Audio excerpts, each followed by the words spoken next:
तो बहुत बहुत स्वागत है आपका फिर से एक नई वीडियो में। दोस्तों, जैसा कि आप लोगों को पता होगा कि अभी सभी सेमेस्टर के जो सम सेमेस्टर हैं उन लोगों के एग्जाम हो रहे हैं और सभी बहुविकल्पीय के एग्जाम हो रहे हैं। तो आज की वीडियो में हम चर्चा करेंगे जो बीए सिक्स सेमेस्टर यानी कि थर्ड ईयर का जो लास्ट सेमेस्टर है, यानी कि थर्ड ईयर का आखिरी सेमेस्टर, आप लोगों का फाइनल ईयर का लास्ट सेमेस्टर, जैसा भी आप लोग बोल सकते हैं उसको, उसका पेपर वन यानी पेपर वन के बारे में हम चर्चा करेंगे। पेपर वन में हमें क्या देखना है, इंडियन ज्योग्राफी, यानी कि हम पढ़ेंगे उसमें इंडियन ज्योग्राफी। इंडियन ज्योग्राफी में हम क्या क्या जानेंगे, इंडियन ज्योग्राफी पहले हम जान लेते हैं कि इंडियन ज्योग्राफी में हमें पढ़ना क्या क्या रहेगा। तो इंडियन ज्योग्राफी में हम सबसे पहले जानेंगे कि भारत का परिचय यानी इंट्रोडक्शन ऑफ इंडिया। उसके बाद भौतिक विभाजन यानी फिजिकल डिवीजन पढ़ना रहेगा। उसके बाद आप लोगों को पढ़ना रहेगा अपवाह तंत्र यानी नदियाँ, झील इत्यादि और सब जो हिमनद हिमानी वो सब पढ़ना रहेगा। उसके बाद मिट्टी, सॉइल, संसाधन यानी कि रिसोर्सेस, राष्ट्रीय पार्क, जलवायु, नदियों के किनारे स्थित जो शहर हैं, कृषि, उद्योग धंधे, खनिज, परिवहन, जनजाति, जनगणना इत्यादि हमें इसके अंतर्गत पढ़ना रहेगा। तो सबसे पहले हम जानेंगे कि इतना, जैसे मैंने बताया, कि पढ़ना रहेगा। उसके बाद हम चर्चा करेंगे कि इससे एमसीक्यू कितने बनने वाले। तो कम से कम मैं आप लोगों को 500 एमसीक्यू प्रोवाइड करवाऊंगा। तो इस वीडियो में आप लोगों को 50 एमसीक्यू प्रोवाइड करूंगा। 50 एमसीक्यू आप लोगों के लिए बहुत ही होंगे। तो पहले 50 एमसीक्यू हम परिचय से और भौतिक विभाजन से यहाँ पर लेकर आए हैं। तो जो इंक्लूड किया गया है बहुत ही हेल्पफुल है। सबके उत्तर सहित आप लोगों को मिल जाएंगे और आप लोगों को ज़्यादा सर्च करने की ज़रूरत नहीं है यूट्यूब पर। ये वीडियो आप लोगों के लिए काफ़ी रहेगी। तो चलिए बिना देरी के वीडियो को हम स्टार्ट करते हैं।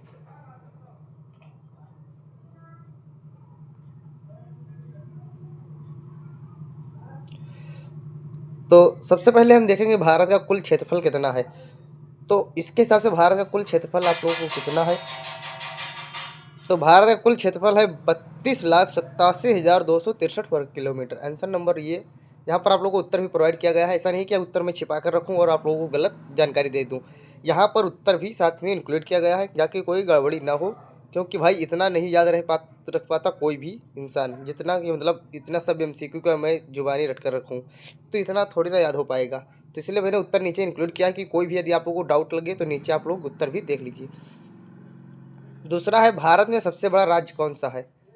तो भारत में सबसे बड़ा राज्य आप लोगों को पता होगा कि राजस्थान है। ये आप लोग को पता ही होना चाहिए क्षेत्रफल की दृष्टि से, न कि जनसंख्या की दृष्टि से। जनसंख्या की दृष्टि से आप लोगों को पता होगा कि उत्तर प्रदेश है। पहले नहीं था लेकिन अब हो गया है। अब देखते हैं भारत में सबसे छोटा राज्य कौन है। तो सबसे छोटा राज्य कौन सा है, तो क्षेत्रफल की दृष्टि से देखा जाए तो गोवा है, और यदि जनसंख्या की दृष्टि से देखा जाए तो सिक्किम है। सिक्किम बहुत ही छोटा राज्य, इसका घनत्व इतना है कि मतलब सिक्किम का प्रति किलोमीटर 17 की जनसंख्या है। यानी कि 17% 1 किलोमीटर के अंतर्गत रहते हैं। 1 किलोमीटर के दायरे में केवल 17 व्यक्ति आप लोगों को देखने को मिलेंगे। और यहाँ पर देखते हैं कि भारत में कुल कितने राज्य हैं। तो अभी तक आप लोगों को पढ़ा था आप लोगों ने कि 29 थे, लेकिन फिर से एक हटा दिया गया है जो जम्मू कश्मीर था।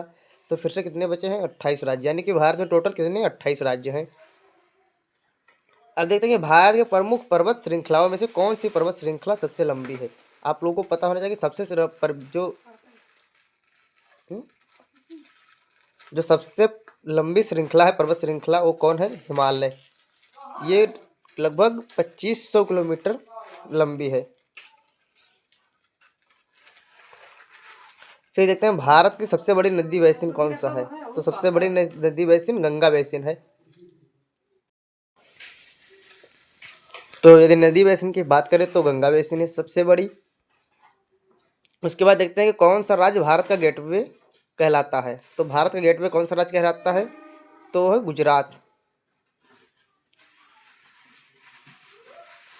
आप लोगों का जो गेटवे कहलाएगा वो भारत का गुजरात कहलाएगा, क्योंकि समुद्री मार्ग सबसे पहले वहीं से स्टार्ट होता है और सबसे ज़्यादा घिरा हुआ समुद्र से है, तो वही है। भारत का सबसे लंबा नदी कौन सा है।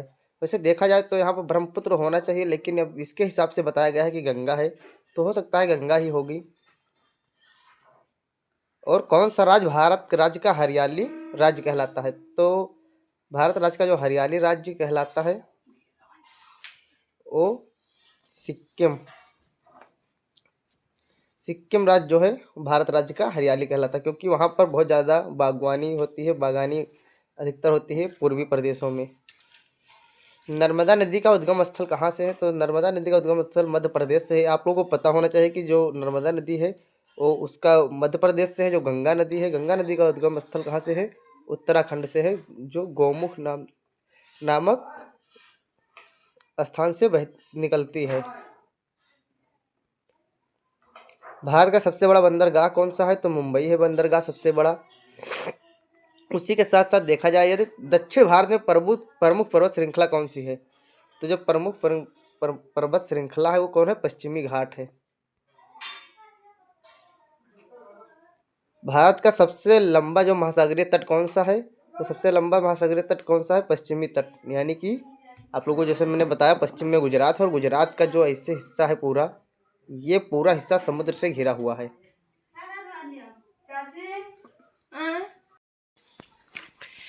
अब हमारा अगला क्वेश्चन आता है 14 नंबर क्वेश्चन। 14 नंबर क्वेश्चन में हमें क्या देखने को मिलता है कि भारत का राष्ट्रीय जलवायु क्या है, यानी भारत का जो जलवायु है किस प्रकार से है, भारत में कौन सा क्लाइमेट पाया जाता है। यदि क्लाइमेट की बात करें तो भारत में क्लाइमेट जो होता है उष्णकटिबंधीय जलवायु होता है। जैसे कि ऑप्शन नंबर ये आप लोगों को दिख रहा होगा, जैसे शीतोष्णकटिबंधीय होता है, तो यहाँ पर उष्णकटिबंधीय है, शीतोष्णकटिबंधीय नहीं है। या फिर शुष्क समुद्री जलवायु, तो यहाँ पर उष्णकटिबंधीय है। भारत में कौन सा राज्य भारत का टायर कहलाता है? भारत का टायर कहलाता है कौन सा राज्य? भारत का राज्य जो टायर है वो बिहार राज्य कहलाता है। ऑप्शन नंबर बी आप लोगों का एकदम करेक्ट आंसर है।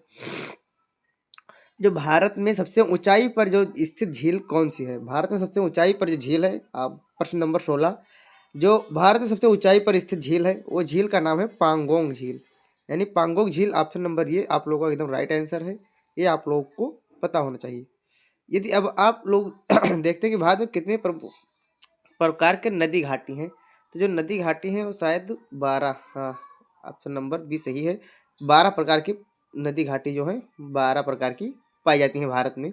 ये बहुत ही इम्पोर्टेंट क्वेश्चन है, ये आप लोग को 100% याद करके रखना है एकदम करेक्ट आंसर, कि कितनी प्रकार की घाटियाँ पाई जाती हैं, कौन सा बंदरगाह सबसे बड़ा है, ये सब बहुत ही ज़्यादा पूछा जाता है बीए में। और ये जो आप तैयारी कर रहे हैं समझ लीजिए कि एसएससी, सीजीएल, सीएचएसएल और जीडी की तैयारी कर रहे हैं, क्योंकि ये सभी क्वेश्चन उसमें भी पढ़ने को मिलता है, वहाँ पर भी देखने को मिलता है। तो इस प्रकार से आप लोग वहाँ पर भी अच्छे से पढ़ेंगे। भारत के किस राज्य में वृक्ष जीन पाया जाता है? Question number 18। तो वृक्ष जीन जो पाया जाता है महाराष्ट्र में पाया जाता है। ये आप बहुत ही बेहतरीन क्वेश्चन है, ये आप लोगों को अच्छे से याद रखना है। अब सबसे पहले हम बात करेंगे भारत के किस राज्य में सबसे अधिक शीतोष्ण जलवायु पाई जाती है। जो शीतोष्ण जलवायु पाई जाती है यानी शीतोष्ण यानी शीत उष्ण, तो या तो हिमाचल प्रदेश और उत्तराखंड दोनों में से पाया जाता है, लेकिन सर्वाधिक जो है वो हिमाचल प्रदेश में, जैसे सर्वाधिक पाया जाता है तो हिमाचल प्रदेश में, क्योंकि उत्तराखंड में इतनी ठंडी नहीं पड़ती है। ऑप्शन नंबर बी है कौन सी नदी भारत में बहता नहीं है? कौन सी नदी भारत में नहीं बहता है? तो सिंधु नदी जो है वो भारत में नहीं बहती है, वो पाकिस्तान में है। अब 21 नंबर क्वेश्चन हम देखते हैं कि भारत में कृषि की सबसे बड़ी प्रक्रिया कौन सी है? जो भारत में कृषि की सबसे बड़ी प्रक्रिया धान की खेती है, क्योंकि धान की खेती बहुत ही ज़्यादा पाई जाती है। जैसे कि आप लोगों को कभी कभी ये क्वेश्चन ये भी पूछ लेता है कि धान का कटोरा किसे कहा जाता है, किस राज्य को धान का कटोरा कहा जाता है? तो आप लोगों का आंसर होगा छत्तीसगढ़, यानी कि छत्तीसगढ़ को आप लोग क्या कह सकते हैं? धान का कटोरा छत्तीसगढ़ को आप लोग कह सकते हैं, क्योंकि छत्तीसगढ़ में धान बहुत ही ज़्यादा पाया जाता है। अब देखते हैं भारत में मानसून की शुरुआत कहाँ से होती है? तो मानसून कहाँ से होती है? दक्षिण भारत से। अब दक्षिण भारत से मानसून की शुरुआत क्यों पाई जाती है? अब आप लोग देखते हैं, जैसे ये हमारा मैप हो गया भारत का, थोड़ा सा डिसबैलेंस हो गया। अब ये मैप है हमारा भारत का, इधर मान लीजिए श्रीलंका है, ये अंडमान निकोबार द्वीप समूह कुछ भी है यहाँ मान लीजिए। तो यहाँ पर देख लीजिए ये इतना जो हिस्सा है ये समुद्र से घिरा है, तो जो भी मानसून उठेगी तो इधर से ही जब दक्षिणी हवाएं चलेंगी, दक्षिण पश्चिमी या दक्षिण पूर्वी, दक्षिण पश्चिमी हवाओं से ज़्यादा, सॉरी दोस्तों, दक्षिण पश्चिमी हवाओं से ज़्यादा ही मानसून बनने के चांसेस रहते हैं। तो इसीलिए दक्षिण से ज़्यादा, दक्षिण भारत से ज़्यादा मानसून बनता है। तो ये आप लोगों को अच्छे तरीके से ध्यान में रखना है। अब कौन सी नदी भारत में बहती है और पाकिस्तान में जाकर मिलती है? तो पाकिस्तान में कौन सी नदी मिलती है? आप लोगों को पता होगा, सिंधु नदी जो होती है वो पाकिस्तान में ही मिलती है। अब भारत का सबसे बड़ा जलाशय क्या है? सबसे बड़ा जलाशय रिहंद जलाशय, ये आप लोगों को पता होना चाहिए कि रिहंद जलाशय सबसे बड़ा जलाशय है। ये बहुत ही ज़्यादा क्वेश्चन पूछे जाते हैं, इस प्रकार के क्वेश्चन। अब सतपुड़ा पर्वत श्रृंखला कहाँ स्थित है? अब ये क्वेश्चन, सतपुड़ा पर्वत श्रृंखला कहाँ पर स्थित है, तो ये शायद दक्षिण में होगा। कहाँ पर? मध्य भारत में, यानी मध्य भारत में स्थित है।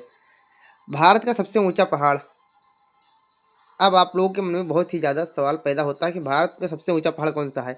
यहाँ पर तो कंचनजंगा दिया गया है, लेकिन आदमी एवरेस्ट को मानते हैं। एवरेस्ट है विश्व की सबसे ऊंची चोटी, यानी विश्व की सबसे ऊंची चोटी यदि बोला जाएगा तो एवरेस्ट है। यदि भारत का पूछा जाएगा तो कंचनजंगा है। ये आप लोगों को याद करके रखना है। भारत में सबसे बड़ा बाघ अभ्यारण्य कहाँ है? तो सबसे बड़ा बाघ अभ्यारण्य कहाँ है? सुंदरबन बाघ अभ्यारण्य, जो कि पश्चिम बंगाल में पाया जाता है। बहुत ही ज़्यादा फेमस है ये। अब है सतलुज नदी का उद्गम स्थल कहाँ से है? सतलुज नदी तिब्बत, यानी कि ये चीन से है। तिब्बत का जो पठार है वहाँ से इसका उद्गम होता है, तिब्बत से। हिमालय पर्वत के थोड़ा सा पास, जैसे ये आपका हो गया भारत का मैप। अब यहाँ से इतना मान लीजिए हिमालय है, अब यहाँ से तिब्बत से सतलुज नदी की उद्गम होती है। अब सोनार बांग्ला के रूप में प्रसिद्ध कौन सा क्षेत्र है? यानी 29 नंबर क्वेश्चन है कि सोनार बांग्ला के नाम से प्रसिद्ध कौन सा है? तो देखते हैं कौन सा है कि पश्चिम बंगाल सोनार बांग्ला के नाम से प्रसिद्ध है। भारत का सर्वोच्च बर्फीला पर्वत कौन सा है? बर्फीला पर्वत, इसमें कंचनजंगा माना जाता है। कंचनजंगा पे पूरा बर्फ से ही ढका रहता है। भारत का सबसे ऊंचा जलप्रपात कौन सा है? तो भारत का सबसे ऊंचा जलप्रपात है नोहकलकाई प्रपात। बहुत ही ऊंचा प्रपात है ये, सबसे ऊंचा प्रपात। विश्व किस राज्य में बंडेला नदी बहती है? बंडेला नदी मध्य प्रदेश में शायद बहती है। हाँ सही है, मध्य प्रदेश में बंडेला नदी बहती है। तो ये आप लोगों को याद करके रखना है। बहुत ही इंपॉर्टेंट क्वेश्चन आप लोगों को यहाँ पर प्रोवाइड किए जाते हैं। भारत में सबसे ज़्यादा बर्फबारी कहाँ होती है? तो जम्मू कश्मीर में। ये आप लोगों को पता ही होगा कि जम्मू कश्मीर में आए ऑल टाइम वहाँ पर बर्फ़ गिरती रहती है, ये जिसे आप लोग हिमपात बोलते हैं। कौन सा भारतीय राज्य हिरासत का प्रदेश कहलाता है? हिरासत का प्रदेश कश्मीर है, यानी वो हमेशा दूसरे की हिरासत में रहता है। सॉरी दोस्तों, इसमें तो उत्तराखंड दिया गया है, लेकिन आप लोग अपने हिसाब से देख सकते हैं। भारत में मछली पालन का सबसे बड़ा केंद्र कौन सा है? तो मछली पालन का आंध्र प्रदेश सबसे बड़ा केंद्र है। यहाँ पर मछली बहुत ज़्यादा पाई जाती है। भारत में आर्कटिक जलवायु किस राज्य में पाई जाती है? तो आर्कटिक जलवायु शायद लद्दाख में। हाँ दोस्तों, लद्दाख में पाई जाती है। लद्दाख में आर्कटिक जलवायु पाई जाती है। क्वेश्चन नंबर 37 है, भारत में किस क्षेत्र में सबसे ज़्यादा नदियाँ हैं? तो मध्य भारत, नहीं सॉरी दोस्तों, उत्तर भारत में ज़्यादा नदियाँ हैं। उत्तर भारत में सबसे ज़्यादा नदियाँ पाई जाती हैं, ये आप लोगों को पता होना चाहिए। उत्तर भारत में ज़्यादा नदियाँ पाई जाती हैं, जैसे गंगा, यमुना, सरस्वती, गोदावरी और नर्मदा, और बहुत सारी ऐसी नदियाँ, शारदा। तो ये सब उत्तरी घाटों में ही, उत्तरी मैदान में पाई जाती हैं। भारत में प्रमुख उष्णकटिबंधीय वर्षा किस क्षेत्र में होती है? उष्णकटिबंधीय, यदि उष्णकटिबंधीय की बात की जाए तो तटीय क्षेत्रों में नहीं, पश्चिमी घाट। उष्णकटिबंधीय पश्चिमी घाट हो सकता है या फिर तटीय क्षेत्रों में। आप लोग देख सकते हैं पश्चिमी घाट पे ज़्यादा होती है उष्णकटिबंधीय, क्योंकि वहाँ पर गर्मी ज़्यादा पाई जाती है। भारत का सबसे बड़ा सागर किनारा कौन सा है? तो सागर किनारा कच्छ सागर, बंगाल सागर, अरबी सागर या मन्नार सागर। तो यहाँ पर अरबी सागर हो सकता है, अरबी सागर, क्योंकि अरब सागर से ज़्यादा घिरा हुआ है। जैसे कि आप लोगों ने देखा होगा मैप है जो भारत का, तो भारत में ये जो हिस्सा गुजरात और ये जो इधर गोवा साइड में है, ये जो सागर है ये पूरा अरब सागर है। इधर बंगाल की खाड़ी है और इधर हिंद महासागर नीचे की ओर पाया जाता है। तो यहाँ पर अरब सागर ज़्यादा घिरा है। भारत में अरेबियन सागर का तटीय क्षेत्र किस राज्य में स्थित है? तो ये किस राज्य में स्थित है? अरेबियन सागर का तटीय क्षेत्र महाराष्ट्र में, और कर्नाटका भी आ सकता है, महाराष्ट्र में है। कौन सा राज्य हरित क्रांति का जनक है? तो पंजाब राज्य है जो हरित क्रांति का जनक है। ऑप्शन नंबर इसमें सी हो जाएगा। कौन सी नदी हिमालय की पुत्री कहलाती है? तो हिमालय की पुत्री शायद गंगा नदी कहलाती है, गंगा ही है हिमालय की पुत्री, गंगा नदी। भारत के कौन से राज्य में सबसे कम वर्षा होती है? तो राजस्थान में सबसे कम वर्षा होती है, ये आप लोगों को पता ही होगा, क्योंकि राजस्थान में बहुत ही कम वर्षा पाई जाती है। वहाँ का बहुत ही जो एवरेज है बहुत ही कम होता है। उस भारत में सबसे ज़्यादा तापमान कहाँ पर दर्ज किया गया है? तो ये भी राजस्थान में, क्योंकि राजस्थान में बहुत ही ज़्यादा तापमान है, क्योंकि वहाँ पर पेड़ पौधे बहुत कम पाए जाते हैं। भारत में सबसे अधिक खनिज संसाधन किस क्षेत्र में पाया जाता है? दक्षिण भारत में, उत्तर भारत में, या मध्य भारत में, या पूर्वी भारत में? तो ये मध्य भारत में पाया जाता है सबसे ज़्यादा, क्योंकि मध्य भारत में ही सबसे ज़्यादा खनिज पदार्थ जो पाया जाता है, खनिज संसाधन। कौन सा राज्य भारत का कैरी कहलाता है? कैरी भारत का गुजरात ही कहलाता है, ये आप लोगों को पता होना चाहिए। भारत में सबसे ऊंची झील कौन सी है? तो जैसा कि मैंने बताया था पिछले, पांगोंग झील। ये क्वेश्चन रिपीट हो गया है, इसको आप लोग हटा दीजिएगा। भारत का सबसे बड़ा बंदरगाह मुंबई है, ये भी एक रिपीटेड क्वेश्चन है। भारत में सबसे बड़ा भूभाग किस क्षेत्र में है? तो सबसे बड़ा भाग उत्तर प्रदेश, शायद सबसे बड़ा उत्तर प्रदेश में ही है। नहीं, भूभाग वैसे राजस्थान में है, लेकिन यहाँ पर रेगिस्तान पाया जाता है, तो मरुस्थल है, लेकिन उत्तर प्रदेश में भी हो सकता है, राजस्थान में। भारत के किस राज्य में सबसे बड़ी रेगिस्तान स्थित है? तो राजस्थान में ही स्थित है। ये भी आप लोगों को वही क्वेश्चन सेम सेम कई बार दोहराया गया है, ऐसे कभी कभी घुमा फिरा कर पूछ लेता है, तो ये आप लोग अच्छे से तैयार कर लेना। ये 50 क्वेश्चन है, नेक्स्ट 50 क्वेश्चन फिर से मैं प्रोवाइड करा दूंगा, वो आप लोग देख लेना। तो आज के लिए इतना ही, चलिए मिलते हैं नेक्स्ट वीडियो में, तब तक के लिए जय हिंद, जय भारत। सब्सक्राइब जरूर कर देना चैनल को।